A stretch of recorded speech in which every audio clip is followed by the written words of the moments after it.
5, Мгм. 4, 3. Добрый вечер всем, кто нас смотрит. И я думаю, что наш собеседник сегодня не нуждается в каком-то отдельном представлении, но я очень рада, что Владимир Вольфович Жириновский сегодня нашел время прийти и побеседовать в прямом эфире о ситуации в Беларуси и российско-белорусских отношениях. В первую очередь, Владимир Вольфович, здравствуйте, конечно. И Добрый вечер. я бы хотела сразу задать такой очень вопрос в лоб.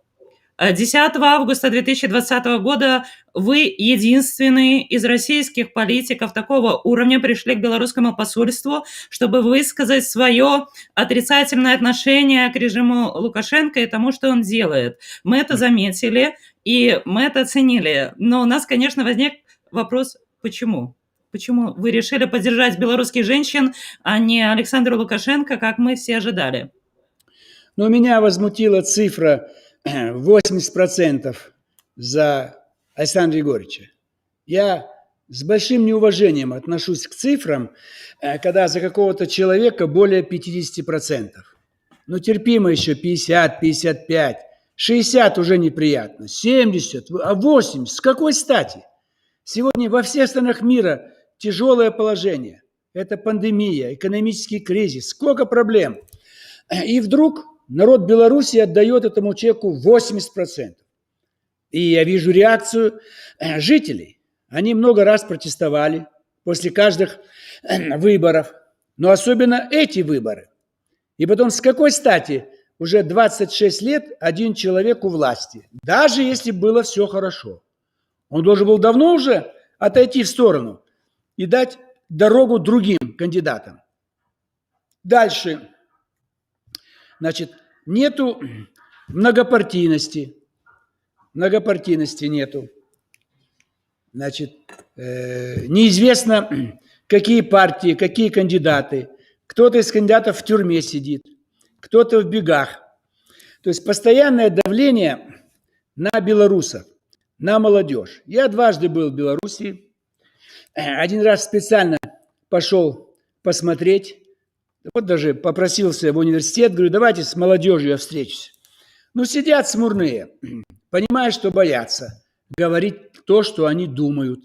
Ну, пошел в кафе на улице где-то там, уличное кафе летом было.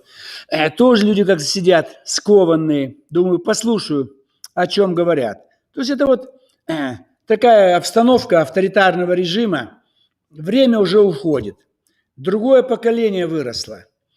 Во всех странах мира президенты с трудом досиживают один срок. Посмотрите Америка, посмотрите Британия. В Италии каждый год меняется правительство. Франция, ну все страны. Посмотрите, как голосуют. Там 5 партий по 20-22%. То есть нету монополии одной партии, и ни один кандидат нигде не получает. Везде второй тур, везде какая-то борьба, какие-то возможности для выбора. А здесь все без выбора. Вот 26 лет, с 94 года один человек. Еще первые выборы, я его совсем не знал. И меня спросили... А если не секрет, как вы познакомились? Вы помните этот исторический момент? Я вот говорю, что первые выборы, когда были, я его совершенно не знал. И здесь, в Москве, меня журналисты спрашивают, за кого бы я поддержал. Я знал Кебича. Мне он напоминал чем-то Черномырдина. То есть он как бы такой человек, хозяйственник, как у нас любят говорить. Он лучше, чем Шушкевич, но, наверное, был бы и лучше, чем Лукашенко. Потом в апреле 1996 года в Кремле, вот 2 апреля, по-моему, было подписание союзного договора. Вот. Мы присутствовали, нас позвали представители фракций. Я там выступил, по-моему, Харитонов от коммунистов или там Зюганов. Потом я напросился, сам он никогда не приглашал, поехать в Белоруссию. Один раз я приехал, по-моему, вот в 90-х годах, а может быть уже в 2000-х. И еще раз поехал. Даже помочь ему на выборах. Как-то он у нас проходил как патриот такой. На словах он был с нами, Россия и так далее. Мне понравилось его. Я с ним встретился в его кабинете, в резиденции. Он говорит мне, я вас не понимаю. Что вы хотите? Если вы хотите восстановить СССР, скажите мне, давайте будем восстанавливать СССР. Если вы хотите, чтобы Белоруссия вошла в состав России, скажите мне, будем эти вопросы обговаривать. А так вот я не понимаю, что вы хотите. И Лукашенко был готов войти в состав России? Ну, он просто говорил вариант, это было 20 лет назад. Сейчас-то он не хочет, а тогда он хотел, видимо. Не хватало опыта, не хватало денег, а он боялся потерять власть и так далее. Но потом выяснилось, что эта конституция новая союзного государства, если бы она была принята, проект был разработан, то по ней свободные выборы. И он в них бы участвовал. И он бы победил. То есть наши, кто был в Кремле, Ельцин тогда, по-моему, еще был, а может уже Путин, они не очень хотели, чтобы были выборы, и чтобы на этих выборах победил бы Лукашенко. Поэтому тормозилась вот дальнейшая цель. Все-таки что у нас? Единое государство или вот такое союзное? Много раз говорили о единой валюте. Нет, не происходит. То есть те вопросы, которые ставились, они практически в плане объединения не решались, а решались обычные, как между двумя государствами. И каждый раз делалась скидка. Каждый раз просил Лукашенко заем в долг, может быть, даже без отдачи. Вот это вот длилось до последнего времени. И, конечно, когда я увидел реакцию белорусов, они уже созрели, выросло новое поколение, они реально хотят изменений, поэтому мы решили выйти к посольству уже прямо на следующий день и выразить свой протест против того, что начались такие силовые действия против протестующих. Но нам не особенно нравятся и те, кто против Лукашенко. То есть там не хватает третьей силы. Вот такая третья сила в России – ЛДПР. Не хотите за Кремль? Не хотите за коммунистов? Вот есть ЛДПР. У вас не хотите за Лукашенко? За кого? Вот есть Тихановская или там другие какие-то, но прозападные. Те, кто быстренько уехали в Варшаву, в Литву и так далее. А вот третьей силы, чтобы не за Лукашенко, но и не за них, вам это не хватает. Поэтому вот этот конфликт и обострился. Будем надеяться, что, может быть, сейчас какие-то шаги сделает Александр Егорович, чтобы он мог уйти, наконец, потому что он сам это понимает уже, определенная чисто моральная усталость в любом государстве, когда человек четверть века, даже больше. Думаешь, он понимает? Он как раз говорит, что не понимает. И он говорит про то, что он останется с нами, ну, скажем так, навсегда, до самой его смерти. Он это не устает повторять, потому что говорит, что любимую, под любимую, конечно, понимают все белорусские женщины, он просто так не отдаст. Ну, он это делает, поскольку чувствует плечо Москвы. Мы его не бросаем, потому что боимся, что Варшава, Литва, за ними Европа, НАТО там, и США помогут осуществить в Белоруссии киевский вариант. Нас это совершенно не устраивает. Получается, на безрыбье и рак рыба. Рак имеется в виду Лукашенко. И из двух зол мы выбираем меньшее. Меньшее зло Лукашенко, чем Тихановская и их команда, которые могут создать режим, который моментально будет проситься в НАТО, в Евросоюз, и натовские танки появятся под Смоленском. В этом плане мы вынуждены, не мы, Кремль, я-то в оппозиции. Моя какая цель? Не цель, а суждение.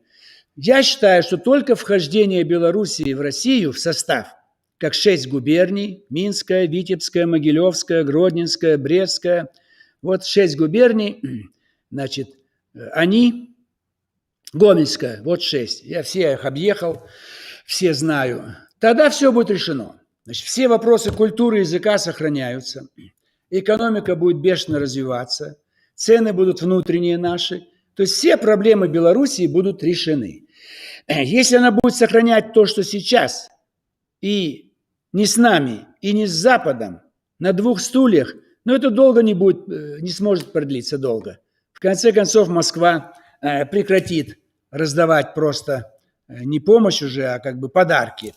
И тогда в Белоруссии резко обострится обстановка, и Лукашенко не удержится. Но я всем это рекомендую, и Молдавия, Приднестровье, они никогда не решат проблему. И вот сейчас Нагорный Карабах, там уже стоит наша армия. А Лукашенко не пускает нашу военную базу. Ну что это такое? Нам же выгодно поближе к НАТО поставить нашу армию. Не признает Крым, не признает Абхазию. То есть ни в чем он с нами, ни в чем не сотрудничает. Но так тоже нельзя. Ты кушаешь хлеб русский, ты пьешь нефть русскую, газ русский, а во внешней политике ничего нигде не проявил с нами солидарность. В этом плане я сторонник того, что раз не хочет с нами быть по всем вопросам внешней политики, тогда как-то нужно по-другому выстраивать отношения, чтобы он не висел у нас как тягость. Нам все выгодно с Белоруссией. Пускай вся молочка от вас идет, все продовольствие, ради бога, у нас огромная страна, мы найдем сбыт. Вот. Ваши машины, трактора, все мы у вас будем покупать и вам помогать в чем надо. Но решать вопрос с государством. Или мы Скажите, такой вопрос. Да. Все-таки сегодня, после 9 августа 2020 года, поддержка Кремлем, поддержка России Александра Лукашенко воспринимается очень плохо белорусским обществом, потому что Александр Лукашенко после всех вот этих своих выходок, пыток, изнасилований в тюрьмах, похищений и всех остальных вещей, он стал абсолютно токсичным для белорусского общества. Скажите, вот есть ли какие-то факторы, что может повлиять на то, чтобы Кремль прекратил поддерживать Лукашенко? Или это будет вот навсегда? Теперь вот Кремль будет всегда поддерживать Лукашенко, и они такие вот всегда будут, скажем, вместе. И, конечно, меня интересует больше всего финансовая поддержка. Ну, конечно, пока будет вот так, как сейчас. Вот это выборы в Госдуму сентябрь, выборы президента март 24-го. Поэтому максимальные изменения наступят только после выборов март 24-го. То есть 21 год до конца, 22-й, 23-й. Тогда можно ожидать каких-то резких изменений. Потому что если мы окончательно откажем ему в поддержке, и он повернется к НАТО сам, или его свергнет своя оппозиция, и Белоруссия окажется как Киев под пятой Евросоюза и НАТО, то это отрицательно скажется и у нас на внутреннем положении. И поэтому этого, конечно, Кремль не хочет. Вот. То, что почему вы этого боитесь? Вот непонятно. Ну вот чем плохо, если Беларусь становится нейтральным государством? Да нейтральными, пожалуйста. Пусть бы Украина была нейтральной, и Молдавия, и Грузия, но они все прут в НАТО, а тогда НАТО станет у наших границ. Евросоюз, пожалуйста, вступайте. Но туда принимают, если вы вступили в НАТО. В Евросоюз, пожалуйста, если вам там выгодно. Там же тоже поддержку оказывают на первом этапе. Но тогда вам нужно все связи с нами прекращать, экономические. Как Украина сегодня рвет окончательно все. Они и русский язык запретили. Все запретили. И уже закон такой, по которому вообще русский сказал, что он русский, его в тюрьму посадят. Это же такой наглядный пример дикой внешней политики со стороны Украины, да и внутренней, экономической. То есть пример Украины, если бы сейчас на Украине было бы демократическое правительство, многопартийное, нормальные выборы, хорошие связи с нами и с Западом, не было бы проблем. Никакого гонения на русский язык. Они дураки на Западе. Они могли бы Украину сделать образцом, чтобы Россия тянулась бы к Украине, чтобы там была бы настоящая демократия, экономика, плюрализм, смешанная экономика, многопартийность. Они сделали там, что там нацистский режим. Потому что им нужна Украина для войны. Не образец для России, как можно добиться успеха в новых условиях, а чтобы спровоцировать войну. И она начнется в мае. Не такая большая, как это был 41 год, но, тем не менее, будут жертвы. Будет война. Война в Украине? Еще одна? Да, война за Донбасс, за Луганск, попытка что-то там против Крыма выступать. В любом случае, подготовлено большое количество боевиков украинских и большое количество техники. Все это сосредоточено уже прямо напротив Донецкой области. И для большой провокации на первом этапе, 1 день, 2 дня, они продержатся. Потом они будут все уничтожены. Мы придем на помощь ополченцам, видимо. В любом случае мы обязаны защитить русскоязычных граждан, те, у кого российские паспорта, а таких там уже сотни тысяч. Потерпит поражение. Но Западу это нужно, чтобы опять нам санкции вводить. Вот, вы агрессоры, вы там что-то сделали, погибли украинские солдаты. Потом что-нибудь в Приднестровье придумают. И так все время. Потом Карабах чем-нибудь там, турецкие войска вздумают что-то чудить. То есть в этом плане сейчас Кремлю не до Белоруссии. Ибо все И западные этим пользуется границы... Лукашенко, насколько я понимаю. А он этим пользуется. Если была полная тишина, демократическая Украина, Молдавия, все нормально, у всех хорошие А отношения. почему вы так везде. боитесь НАТО?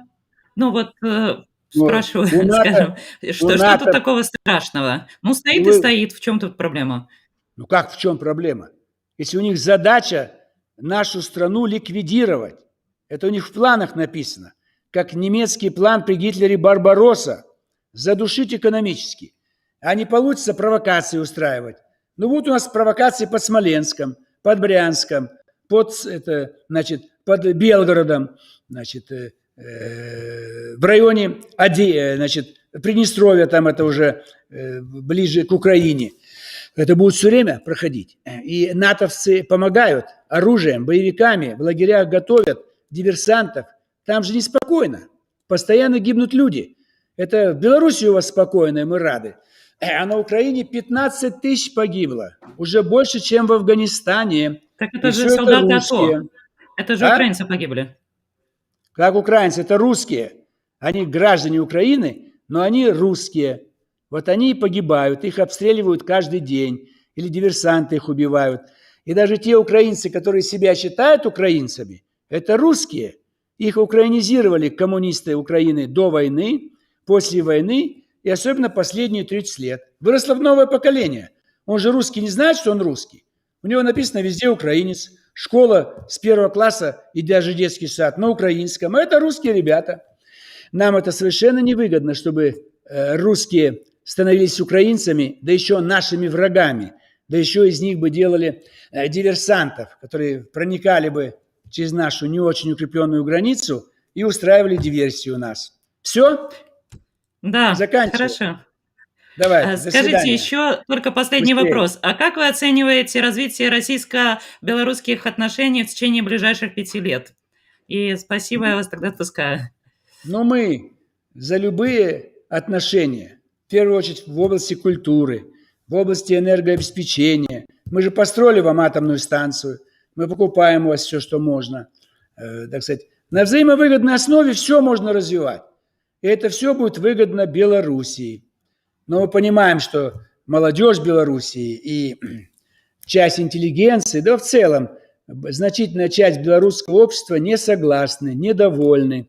Они не хотят, чтобы Лукашенко оставался, поэтому мы параллельно Кремль должен воздействовать на Александра Григорьевича, чтобы он в конечном итоге ушел. Вот таким я вижу ближайшие 5 лет. До свидания. Да, спасибо большое. До свидания.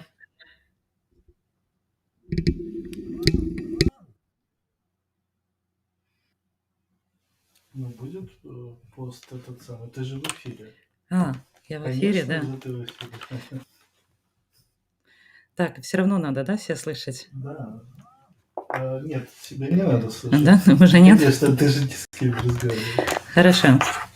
И мы продолжаем наш формат политических консультаций, спрашиваем, как я уже говорила, совершенно разные мнения. Сегодня мы решили спросить Владимира Жириновского, потому что мы хотим понять логику Российской Федерации, их картину мира, как они мыслят, как они видят развитие в Беларуси всей ситуации протестов, чего они боятся. И я думаю, что вы это услышали сегодня очень хорошо, чего они опасаются и на что они надеются. Работаем дальше и продолжаем нашу работу. Живем